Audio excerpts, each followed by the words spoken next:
दोस्तों, मैं हूं राजकुमार मेघवाल, हर्ष कंप्यूटर एजुकेशन इंस्टीट्यूट दरियावत से। हमारे प्रीवियस वीडियो आरबीएससी कक्षा 9 कंप्यूटर विषय के ऊपर आधारित थे, उसकी हमने पूरी सीरीज बनाकर अपलोड कर दी है। आज हम यहां पर शुरुआत कर रहे हैं कक्षा 10 सूचना प्रौद्योगिकी की अवधारणाएं पार्ट 2 का। तो इस बुक के अंदर हम कंप्यूटर के बारे में विस्तृत जानकारी इस बुक के अनुसार लेंगे। इस बुक के अंतर्गत हम कंप्यूटर के पाठ्यक्रम के बारे में जान लेते हैं। पहला रहेगा इसके अंदर सूचना प्रौद्योगिकी अवधारणाओं के अंदर यूनिट फर्स्ट रहेगी, जिसके अंदर MS Excel advance processing tool के बारे में हम पूरी यूनिट का अध्ययन करेंगे। उसके बाद एमएस एक्सेल के बाद हम माइक्रोसॉफ्ट पावर पॉइंट के बारे में लेंगे थोड़ा सा ध्यान, और उसके बाद माइक्रोसॉफ्ट पिक्चर मैनेजर के बारे में भी हम यहाँ पर इसमें देखेंगे। फिर दूसरी यूनिट के अंदर हम साइबर अपराध यानी ई व्यापार के बारे में जानकारी लेंगे, एवं तीसरी यूनिट में एप्लीकेशन सिस्टम सॉफ्टवेयर, और चौथी यूनिट में इंटरनेट का उपयोग। ये पूर्ण रूप से इस प्रकार से ये पूरी की पूरी हमारी बुक चलेगी। तो आज से हम शुरू कर रहे हैं अध्याय 1 एमएस एक्सेल का परिचय। देखो, एमएस एक्सेल एक रो और कॉलम से मिली हुई मैट्रिक्स को कहते हैं। अपने एमएस एक्सेल कहा जाता है, जो क्या है, ये एक माइक्रोसॉफ्ट द्वारा बनाया गया एक स्प्रेडशीट एप्लीकेशन है, और ये दुनिया में सबसे ज़्यादा इस्तेमाल की जाने वाली एप्लीकेशन में से एक है। ऑफिस के सारे वर्क इसके अंदर किए जा सकते हैं, जिसके अंदर स्प्रेडशीट के अनुरूप जो भी कार्य होते हैं इसमें कर सकते हैं। इसमें हम अंक गणितीय कार्य जैसे गुणा करना, भाग करना, और भी उसके ऊपर लॉजिकली कार्य करना, ये सारा काम हम इसके अंदर आराम से कर सकते हैं। जोड़, बाकी, गुणा, भाग के अलावा हम इसमें तार्किक कार्य जैसे लॉजिक लगाना, इफ़ एल्स का काम भी इसमें बड़ी आसानी से बड़े प्रेम से कर सकते हैं। इस बुक के अंदर हम जो माइक्रोसॉफ्ट एक्सेल के चित्र उपयोग में लेंगे वो होंगे माइक्रोसॉफ्ट एक्सेल ऑफिस सूट 2007, और इसके द्वारा इसके अंदर जो चित्र बनाए गए हैं उसका हम यहाँ से उपयोग करेंगे। देखो, एक्सेल को स्टार्ट करने के लिए हम पहले स्टार्ट मेन्यू पर क्लिक करेंगे, फिर एमएस ऑफिस के अंदर जाएंगे, और वहाँ से हम एमएस एक्सेल के ऊपर क्लिक करके उसे स्टार्ट कर देंगे। एमएस एक्सेल स्टार्ट होने के बाद इस प्रकार की विंडो आपके सामने खुलेगी। उसमें ये कॉर्नर पर जो नज़र आ रहा है ये क्या होगा, ऑफिस बटन। फिर उसके बाद ये customise quick access toolbar, name box, formula bar, worksheet, column heading, active cell, row, column और रो हेडिंग, और सेलेक्ट ऑल बटन। देखिए, जो खड़ी लाइनें होती हैं और उनके द्वारा जो बनता है उसे हम कॉलम कहते हैं, और जो रो कहते हैं। उसके बाद इसके अंदर 3 शीट बाय डिफ़ॉल्ट अपलोड होती है, साथ में आती है, और उनमें हम चाहें तो आगे भी बढ़ा सकते हैं। इसमें और भी चीज़ें होती है, navigation button, sheet tab, view button इत्यादि। एमएस वर्ड और एमएस एक्सेल में मध्य तुलना कर लेते हैं। देखो, एमएस माइक्रोसॉफ्ट एक्सेल और Microsoft word Microsoft office suit में 2 एप्लीकेशन सॉफ्टवेयर प्रोग्राम है। हालांकि वे एक साथ काम करने के लिए बने, पर उनमें अपनी अलग अलग खूबियाँ, स्ट्रेंथ्स हैं। एक्सेल प्राथमिक रूप से संख्यात्मक परिकलन के लिए, जबकि वर्ड सबसे पहले एक शब्द संसाधक यानी प्रोसेसर होता है। एक्सेल एक स्प्रेडशीट प्रोग्राम है जो रिकॉर्ड और संख्या डेटा का विश्लेषण करने के लिए उपयोग में लिया जाता है। दूसरे हाथ पर वर्ड एक शब्द संसाधक एप्लीकेशन है जो दस्तावेज जैसे पत्र या निबंध लिखने के लिए उपयोग में लिया जाता है, जहां आसानी से पढ़े जा सकने वाले एक प्रिंट करने योग्य दस्तावेज प्रदान करने के लिए टेक्स्ट स्वरूप बहुत आवश्यक होता है।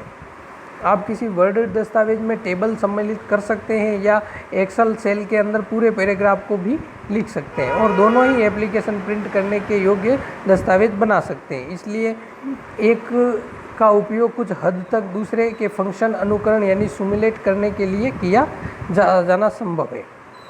लेकिन प्रत्येक एप्लीकेशन में अपनी कुछ विशेषताएं होती हैं जो उन्हें अपने कार्य को अच्छी तरह से करने के लिए अनुकूल बनाती है।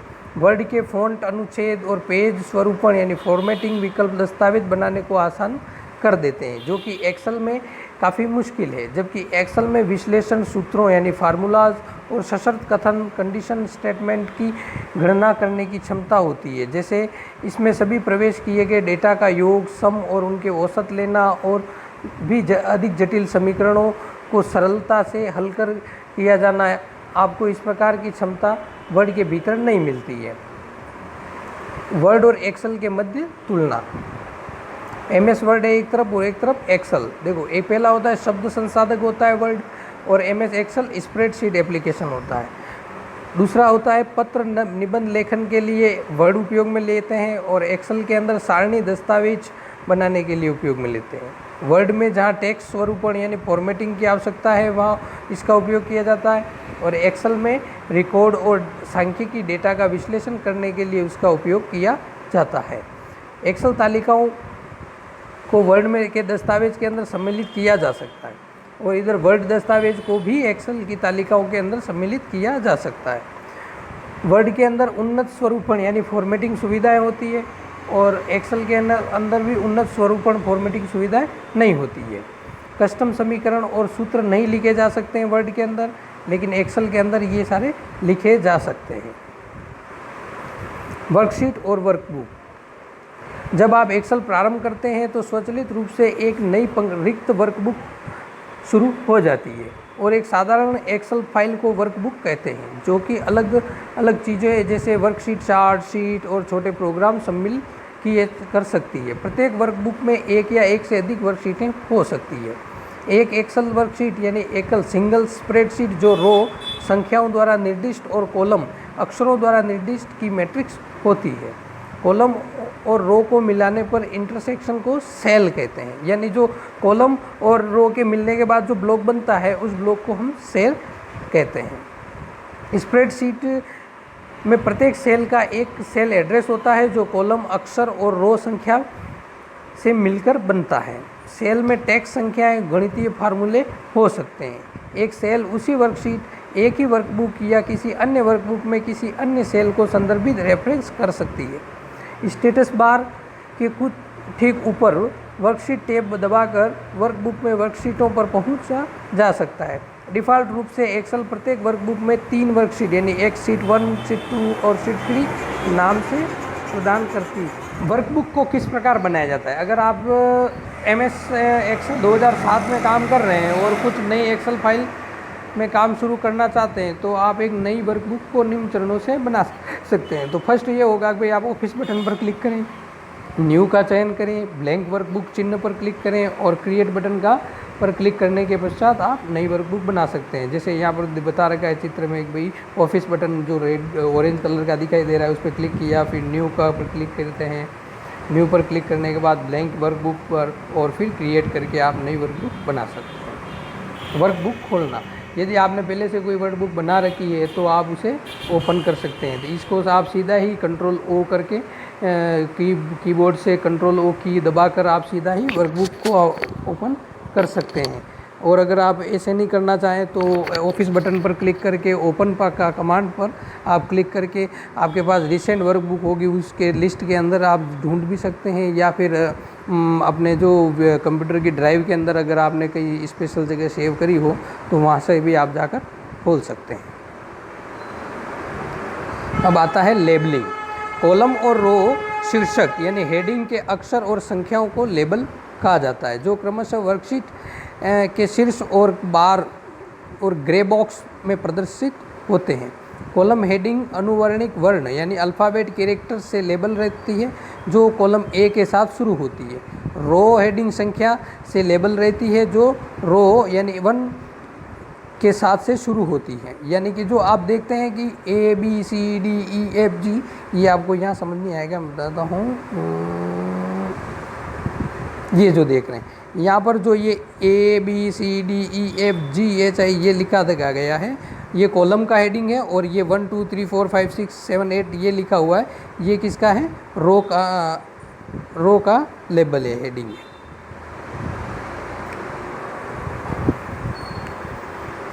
ठीक है। तो आमतौर पर एक वर्कबुक यानी एक शीट 1 2 और 3 के रूप में 3 वर्कशीट द्वारा लेबल होती है।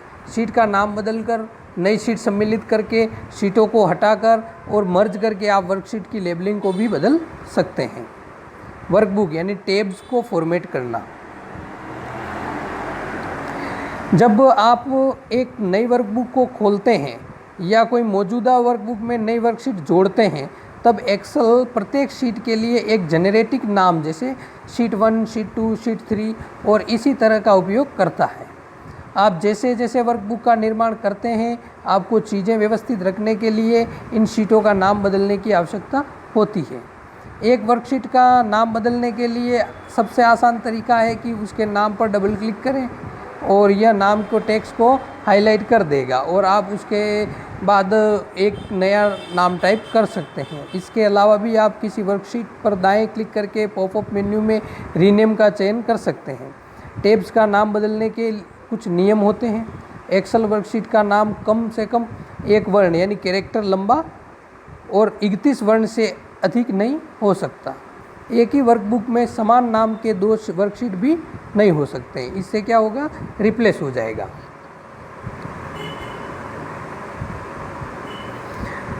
जैसे ये दिखाई दे रहा है शीट 1, शीट 2 और शीट 3। अब इसके अंदर आप शीट 1 के ऊपर डबल क्लिक करके नाम चेंज कर सकते हैं। वर्कशीट का स्थान बदलना यानी रिपोजिशन शीट्स। एक वर्कबुक में एक संपूर्ण वर्कशीट को किसी अन्य स्थान पर आसानी से मूव ले जाना या कॉपी बनाना किया जा सकता है। परिकलन यानी कैलकुलेशन या चार्ट का डेटा वर्कशीट को ले जाने के लिए गलत हो सकता है। शीट की स्थिति बदलने के लिए निम्न चरणों का पालन कर सकते हैं अपन। जैसे फर्स्ट आता है एक इच्छित वर्कशीट का चयन करें जिसको आप मूव या कॉपी करना चाहते हैं। होम टैब पर सेल ग्रुप में फॉर्मेट क्लिक करके ऑर्गेनाइज शीट्स के तब मूव और कॉपी शीट क्लिक कर सकते हैं। विकल्प के रूप में आप दाएं क्लिक करें और पॉपअप मेन्यू से मूव और कॉपी का चयन कर सकते हैं। मूव और कॉपी डायलॉग बॉक्स में बिफोर शीट लिस्ट निम्न में से कार्य करें और इच्छित शीट पर क्लिक करें जिससे पहले आप मूव या कॉपीड शीट का सम्मिलित करना चाहते हैं। मूव या कॉपीड शीट को वर्कबुक के अंतिम शीट के बाद और इंसर्ट वर्कशीट टैब से पहले ले जाने के लिए मूव टू एंड क्लिक करें। शीट को मूव के बजाय यानी कॉपी करने के लिए मूव और कॉपी का डायलॉग बॉक्स क्रिएट कर सकते हैं। जैसे आप यहाँ पर फॉर्मेट पर क्लिक करेंगे तो ये पॉपअप बॉक्स खुल जाएगा और यहाँ से आप मूव और कॉपी शीट का ऑप्शन चयन कर सकते हैं। जब आप वर्कशीट की कॉपी बनाएं तो वर्कबुक में वर्कशीट दोहराई जाती है और शीट नाम दर्शाता है कि यह एक कॉपी है। उदाहरण के लिए आप शीट 1 में पहले कॉपी बनाएंगे तब उसका नाम शीट 1 और कोष्ठक में 2 होगा। हम वर्कशीट को किसी अन्य वर्कबुक में भी मूव या कॉपी कर सकते हैं। इसके लिए हमें वो यह सुनिश्चित करने की ज़रूरत है कि लक्ष्य यानी टारगेट वर्कबुक MS एक्सेल की उस आवृत्ति यानी इंस्टेंस में खुली है। ऊपर की तरह अन्य सभी चरण समान हैं और सिवाय मूव और कॉपी डायलॉग बॉक्स में टू बैक सूची से इस वर्कबुक का चयन करें और जिसमें आप चयनित शीटों को उनकी कॉपी बनाकर ले जाना चाहते हैं। वर्कशीट का नामकरण। आप किसी वर्कशीट का नामकरण या नाम बदलने के लिए निम्न चरणों का पालन कर सकते हैं। पहला होता है कि भाई इच्छित वर्कशीट दाएं टैब पर दाएं क्लिक करें और उसके नाम बदलना चाहते हैं। पॉपअप मेन्यू में रीनेम का चयन करें और नया नाम टाइप कर इंटर दबा दें। जैसे यहाँ पर शीट है, इसके ऊपर राइट क्लिक करें तो ये शीट खुलेगी और इस शीट को खुलने के बाद आप नाम चयन कर लेंगे। जैसे यहाँ पर नाम चयन किया है उसने अनिल और उसे क्लिक कर देंगे तो आपका ये काम हो जाएगा। वर्कशीट को जोड़ना। मौजूदा वर्कशीट के अंत में एक नई वर्कशीट जोड़ने के लिए स्क्रीन के नीचे इंसर्ट वर्कशीट टैब पर क्लिक कर सकते हैं और एक मौजूद वर्कशीट पहले नई वर्कशीट इंसर्ट करने के लिए निम्न चरणों का पालन भी अपन कर सकते हैं। देखो एक तो सीधा ही आप यहाँ पर अनिल शीट फर्स्ट, शीट 3 और पास में एक ये ब्लॉक दिख रहा है, इस पर क्लिक करके आप नई शीट जोड़ सकते हैं सामान्य, या फिर आप इंसर्ट में जाकर भी उसे नई शीट जोड़ना चाहें तो जोड़ सकते हैं। यहाँ पर ये इंसर्ट करना है तो डबल क्लिक करके इंसर्ट पर क्लिक करके आप नई शीट को भी जोड़ सकते हैं। वर्कशीट को हटाना। किसी वर्कशीट को हटाना है यानी डिलीट करने के लिए आप उसी स्क्रीन के नीचे वर्कशीट के दाएं पर क्लिक करके उसे हटाना चाहते हैं, उस पर डिलीट का चयन करके आप उस वर्कशीट को हटा सकते हैं। यहाँ पर ये डिलीट करने के लिए और भी एक तरीका बताया, जैसे वर्कशीट का टैब चयन कर लें, होम टैब पर क्लिक कर लें, स्लैश पर जाकर डिलीट दबा दें। वर्कशीट को छुपाना यानी हाइड करना। किसी वर्कशीट को छुपाना हाइड के लिए आप स्क्रीन के नीचे वर्कशीट टाइप पर दाएं क्लिक करें जिस पर आप छुपाना चाहते हैं और पॉपअप मेन्यू से हाइड का चयन करें। इससे वर्कशीट छुप जाएगी। जैसे ये शीट 3 है, इसको आप छुपाना चाहते हैं, राइट क्लिक करें इसके ऊपर और ये हाइड का ऑप्शन पर क्लिक करें और इसे आप छुपा दें। और जब वापस इसे आपको खोलना चाहते हैं तो इसे हाइड और अनहाइड पर क्लिक करके आप इसे वापस खोल सकते हैं। ये तरीका दे रखा है, इसके अंदर आप वर्कबुक को, वर्कशीट को हाइड अनहाइड कर सकते हैं।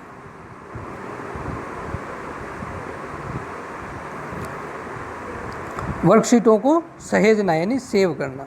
आप चाहते हैं कि भाई वर्कशीट बना ली, अब इसे हमें सेव करना है, तो आप सीधा ही ऑफिस बटन पर क्लिक करेंगे और ऑफिस बटन पे जाकर सेव का बटन पर क्लिक करके आप उसका नाम वगैरह देना चाहें। प्रथम टाइम जब आप सेव करेंगे तो आपके सामने वो विकल्प प्रस्तुत करेगा कि आप इस फाइल का क्या नाम देना चाहते हैं। जो भी आप नाम देना चाहते हैं उसे आप नाम देकर उसे सेव कर सकते हैं। अन्यथा और दूसरी बार आप जब उसे ओपन करेंगे और उसके अंदर कोई चेंजेस कर दिया है आपके द्वारा, तो फिर आप उसे मतलब अपडेट करना चाहते हैं तो आप सीधा ही उसके ऊपर Ctrl+S बटन का प्रयोग कर सकते हैं या फिर सीधा सेव पर क्लिक कर सकते हैं। आप चाहते हैं कि ये कॉपी तो मेरी एज इट इज़ रहे और जो मैंने अपडेट किया है वो चेंज होकर किसी दूसरी कॉपी बन जाए, तो आप उस पर नीचे सेव एज का ऑप्शन पर चयन करके आप दूसरे नाम से उसे भी सेव कर सकते हैं। ये जैसे सेव और सेव एज के बटन दोनों ही आपको दिए जा चुके हैं। इसमें आप नाम दे सकते हैं और उससे अलग कर सकते हैं। वर्कशीट में नेविगेट करना। किसी एक्सेल दस्तावेज में जिसमें बहुत सारी वर्कशीट हैं, उसमें चारों ओर नेविगेट यानी भ्रमण करना मुश्किल हो सकता है। वर्तमान करेंट वर्कबुक में जल्दी से अलग वर्कशीट पर पहुंचने के लिए नेविगेशन बटन का उपयोग किया जा सकता है।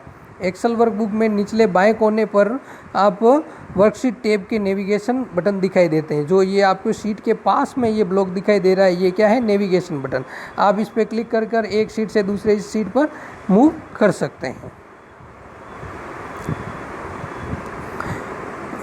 वर्कबुक को नेविगेट करने के लिए निम्न शॉर्टकट कुंजियाँ भी है, जैसे कंट्रोल पेज डाउन वर्कबुक में अगली शीट पर ले जाएगा, पेज अप वर्कशीट को पिछली शीट पर ले आएगा, कंट्रोल F6 टैब अगली वर्कबुक विंडो पर ले जाएगा, Ctrl+Shift+F6 टैब पिछली विंडो पर ले आएगा, F6/Shift+F6 एक वर्कशीट जो विभाजित की गई है उसके अगले और पिछले वर्कशीट पेन पर ले जाएगा।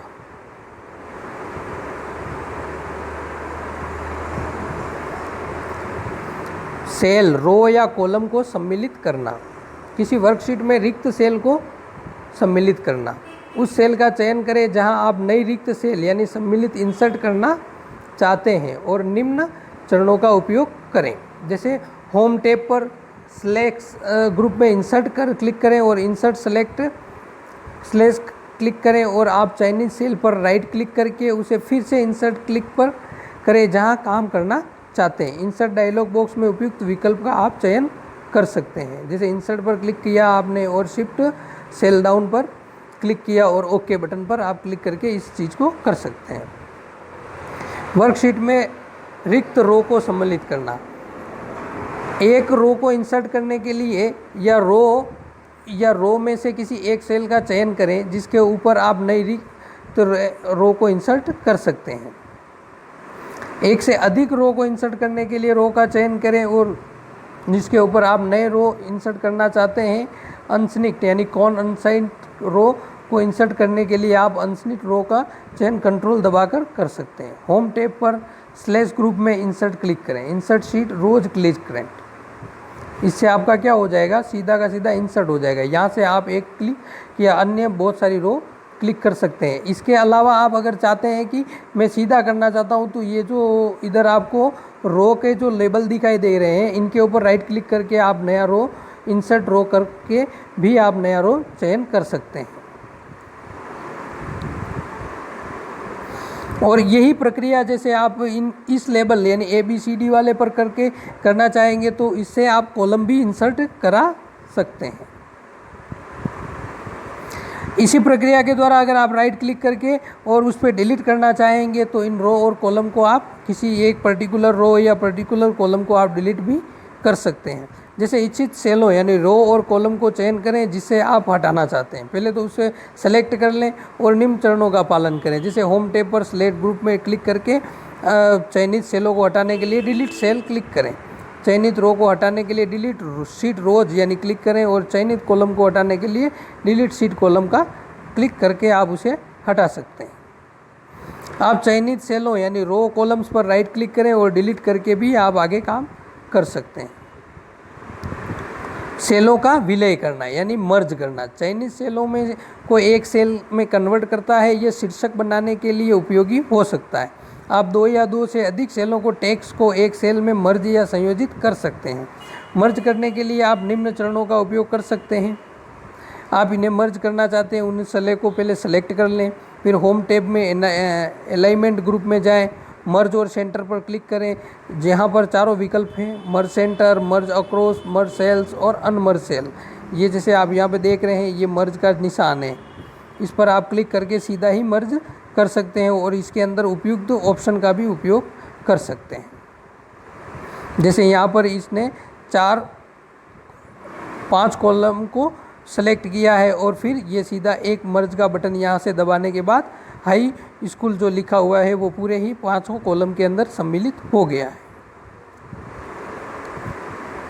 सेलों को विभाजित करना है यानी मर्ज सेल किए हुए हैं उनको आप वापस खोलना चाहते हैं, तो सेलों को मर्ज करने के बाद आप मर्ज किए गए सेलों को अलग सेल में फिर से विभाजित करना चाहते हैं, तो उस कॉलम को आप सेलेक्ट कर दें या जिस पे आपने मर्ज किया है उस सेल को आप सेलेक्ट करें और उस पर मर्ज न किया हो उसे अनमर्ज पर क्लिक करके आप उसे वापस अपनी पूर्ण स्थिति में ले जा सकते हैं।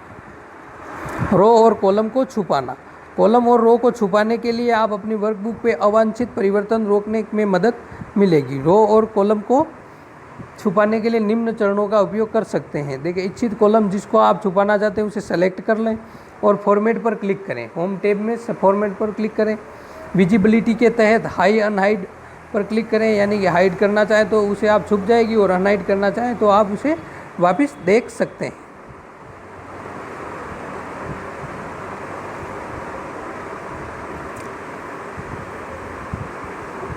स्वरूपित करना, एक्सेल में हर सेल को अलग ढंग से स्वरूपित यानी फॉर्मेट कर सकते हैं। अपने एक्सेल वर्कबुक को अनुकूलित करने के लिए यहाँ कई विकल्प उपलब्ध हैं जो वर्कशीट को पढ़ने के लिए आसान बना सकते हैं। एक्सेल कई संख्या स्वरूप को फॉर्मेट में प्रदान करता है जिनसे आप अपने दस्तावेज में संख्या कैसे दिखाई देगी, नामीकरण किस प्रकार होगा। अगले अध्याय में विस्तार से इस विषय का अपन वर्णन किया गया है। सेलों को फॉर्मेट करने के लिए निम्न चरणों का उपयोग अपन कर सकते हैं। उन सेलों का चयन करें जहां आप फॉर्मेट करना चाहते हैं, राइट क्लिक करें और उस पॉपअप मेन्यू में फॉर्मेट सेल्स का चयन करें और फॉर्मेट सेल्स के उपयुक्त चयन करने के बाद उसका क्लिक करें और ये इस प्रकार का आपके पास एक डायलॉग बॉक्स खुल जाएगा। इसके अंदर आप जो उपयुक्त चीज़ को मतलब चयन करके उस प्रकार का परिवर्तन उस पर कर सकते हैं। सेलों को फिल्टर और शॉर्ट करना, शॉर्ट यानी क्रमवार लगाना, एक सामान्य स्प्रेडशीट जिसमें आप आसानी से अपने डेटा को पुनः व्यवस्थित कर सकते हैं। शॉर्ट का सबसे आम प्रकार यानी वर्णानुक्रम अल्फ़ाबेट ऑर्डरिंग यानी शॉर्ट होती है, जिससे आप आरोही यानी असेंडिंग व अवरोही या डिसेंडिंग क्रम में कर सकते हैं। वर्णानुक्रम में शॉर्ट करने के लिए इच्छित कॉलम में से किसी सेल का चयन करें और आप शॉर्ट करना चाहते हैं जिसे, और होम टैब के एडिटिंग ग्रुप में शॉर्ट एंड फिल्टर का इस्तेमाल करें और उपयुक्त विकल्प का चयन करने के बाद आप उसे शॉर्ट कर सकते हैं। आप डेटा को फिल्टर यानी अलग अलग करके किन्हीं रो को प्रदर्शित कर सकते हैं जो आपके द्वारा निर्दिष्ट किए गए मापदंडों से मेल खाती है। उन रो को छुपा सकते हैं जिन्हें आप प्रदर्शित नहीं करना चाहते। डेटा को फिल्टर करने के बाद आप इसकी कॉपी यानी find, edit, format, chart, filter किए हुए डेटा को सबसेट को बिना उलटफेर या मूव किए प्रिंट कर सकते हैं। आप एक से अधिक कॉलम के अनुसार भी फिल्टर कर सकते हैं। फिल्टर योगात्मक होता है जिसका अर्थ है प्रत्येक अतिरिक्त फिल्टर वर्तमान फिल्टर पर आधारित होता है और डेटा के सबसेट को आगे काम करता है। हेडर एवं फुटर, जैसा कि अपन ने वर्ड में पिछली क्लासों में पढ़ा था कि जो पेज के ऊपरी भाग होता है उसमें आप हेडर लगा सकते हैं और जो नीचे का भाग होता है उसके अंदर आप फुटर लगा सकें। हेडर फुटर का मुख्य रूप, जैसे आप किसी बुक का प्रिंटिंग कर रहे हैं या लिस्टों का प्रिंट कर रहे हैं, आप चाहते हैं कि इन लिस्टों का नंबरिंग हो जाए कि पेज 1, पेज 2, पेज 3, पेज 4, या फिर इसके ऊपर कोई टाइटल लिखना चाह रहे हैं, आप इस प्रकार के जो काम करने होते हैं तो हेडर फुटर का उपयोग करके आप आसानी से कर सकते हैं।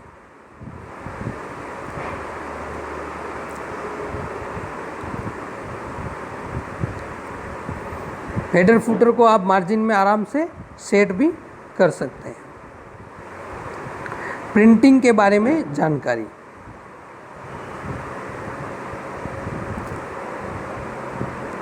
आप एक समय में एक बार में कई आंशिक पूरी वर्कशीटों को वर्कबुक को मुद्रित यानी मुद्रित कर सकते हैं। और यदि आप डेटा प्रिंट करना चाहते हैं या किसी माइक्रोसॉफ्ट ऑफिस एक्सेल टेबल में है जो आप केवल एक्सेल टेबल प्रिंट करना चाहते हैं, आप कोई वर्कबुक या किसी एक प्रिंटर के बजाय फाइल में भी प्रिंट कर सकते हैं। या एक आंशिक या संपूर्ण वर्कशीट या वर्कबुक को प्रिंट करने के लिए निम्न चरणों का पालन कर सकते हैं। पहला होता है, एक आंशिक वर्कशीट को प्रिंट करने के लिए वर्कशीट पर क्लिक करें और उसके बाद प्रिंट करने के लिए इच्छित डेटा की रेंज का चयन कर सकते हैं। संपूर्ण वर्कशीट यानी प्रिंट करने के लिए उस वर्कशीट को क्लिक करके उसे सक्रिय यानी एक्टिव बनाया जा सकता है। किसी वर्कबुक को प्रिंट करने के लिए उसकी किसी भी वर्कशीट पर क्लिक कर सकते हैं। ऑफिस बटन पर क्लिक करें और प्रिंट कमांड पर जो प्रिंट विकल्प आएगा उसका चयन करें या फिर कंट्रोल P दबाकर आप उसे देख सकते हैं। आपके पास इस प्रकार का पेज सेटअप खुल जाएगा। प्रिंट बोर्ड अनुभाग में चयन एक्टिव शीट या शीट संपूर्ण वर्कबुक प्रिंट करने के लिए आप विकल्प का चयन कर सकते हैं। कॉपीज अनुभाग के तहत आप प्रिंट के लिए कॉपियों को निर्दिष्ट कर सकते हैं। आप जैसे इसके अंदर और ओरिएंटेशन सेट कर सकते हैं कि पेज खड़ा यानी पोर्ट्रेट में प्रिंट करना है या लैंडस्केप में करना है, उसे आप एडजस्ट कर सकते हैं कि जो वर्कबुक पे डेटा नज़र आ रहा है वो 100% पेज पर आपको जो जिस साइज़ में दिखाई दे रहा है वैसा ही प्रिंट हो, या उसे छोटा प्रिंट करना चाहते हैं, फिट टू करना चाहते हैं, आप उसके पेपर की साइज़ बदल सकते हैं। लेटर है या लीगल पेपर है या A4, A3, A साइज़, जिस प्रकार का भी आपका पेपर की साइज़ है या प्रिंटर सपोर्ट करता है उस प्रकार का काम आप कर सकते हैं। पेज की साइज़ के अनुसार आप एरिया सेट करने के बाद उसे प्रिंट कर सकते हैं। आप प्रिंट डायलॉग बॉक्स में प्रिंट रेंज अनुभाग यानी उपयुक्त विकल्प का उपयोग करके पेजों के एक श्रेणी को प्रिंट कर सकते हैं। प्रिंट रेंज अनुभाग के अंतर्गत विकल्प का प्रयोग कर सकते हैं, जैसे ऑल प्रिंट कर सकते हैं आप चाहें तो, या फिर आप चाह रहे हैं कि भाई मुझे इसके कस्टमाइज रूप में प्रिंट करना है। जैसे इस पूरी शीट के अंदर 1000 पेज हैं, जो मैं चाहता हूं कि भाई इसके अंदर मुझे 5 नंबर का पेज प्रिंट हो, 10 नंबर का प्रिंट हो, 7 नंबर का प्रिंट हो, 8 नंबर का प्रिंट हो। इस प्रकार से आप चाहें तो उनके अलावा उनको लिख कर या फिर उन्हें आप कस्टमाइज़ करके डाल सकते हैं सीधा और उसे प्रिंट कर सकते हैं। और आप चाह रहे हैं कि भाई पूरी की पूरी शीट एक साथ प्रिंट हो तो भी वह हो सकती है। आप चाहते हैं कि भाई जो जिसमें करंट पेज के ऊपर मेरा कर्सर खड़ा है या मैं हूँ उसी प्रिंट को मुझे पेज को मुझे प्रिंट कराना है तो आप उसको ही प्रिंट भी करा सकते हैं। तो धन्यवाद दोस्तों, हम मिलते हैं अपन अगले वीडियो के अंदर। अगले वीडियो के अंदर हम एक्सेल की में जानकारी दर्ज करना और आगे के भाग लेंगे। तो अगर आपको हमारे वीडियो पसंद आ रहे हैं तो इन्हें लाइक करें, शेयर करें और सब्सक्राइब करना न भूलें।